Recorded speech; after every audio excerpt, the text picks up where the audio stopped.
some support from them, but as you may have heard, we didn't manage to win anyone over. They either have their interests connected with Sigismund, like Nas and the others, or they just don't want to commit themselves, so they don't lose their property and status. That's the only thing you can count on them for. But they don't sit alone on the council. What about the others? They don't. Then there are the representatives of the guilds. But to be honest, they don't have that much power. At least not for now. Compared to the old houses, the guild masters only quite recently acquired their positions on the council, so they probably won't risk losing them.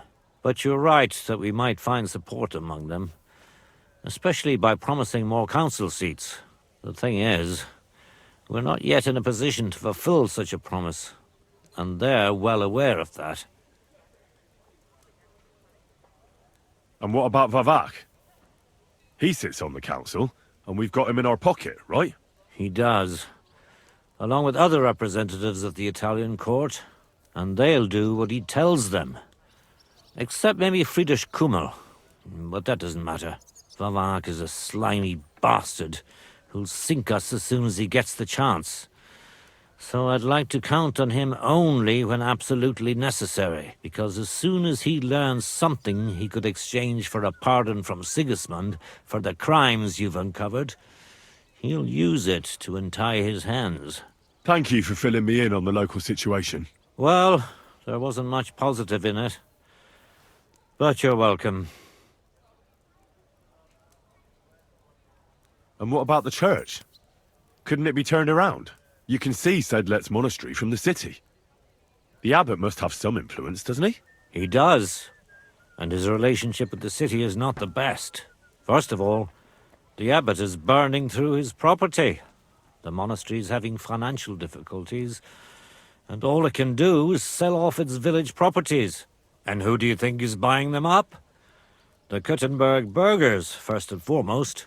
Then there's a long-standing dispute over the manning of some churches, which goes back as far as I can remember. Well, then how about promising the abbot support and getting him on our side? Promises cost nothing, right? Ha ha! I see you're no newcomer to politics. But we hesitated with the abbot, and he decided to throw in his lot with Sigismund. In fact, he's given him accommodation, and is wining and dining him. It's not like he had a lot of choice.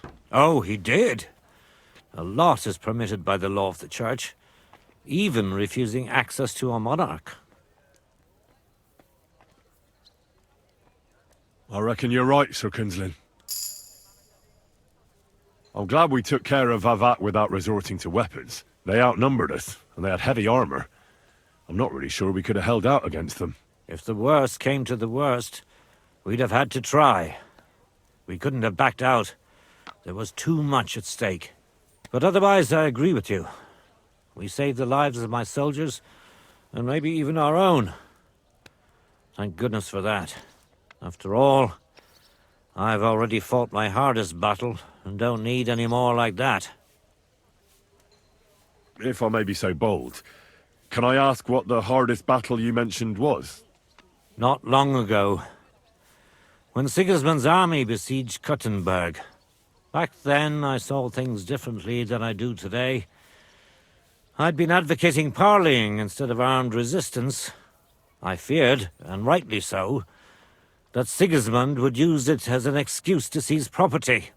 But I was in the minority, and even my son Venser was convinced of the opposite. We quarreled a lot over that. In the end, he told me that even though I had acquired noble status, my days of glory had faded. He wanted to prove the Knights of Malashov didn't wear spurs just for show, and that we'd earned the armored arm in our crest. When an opportunity arose to strike against the enemy, he rode out, despite me forbidding it. Or maybe because of it.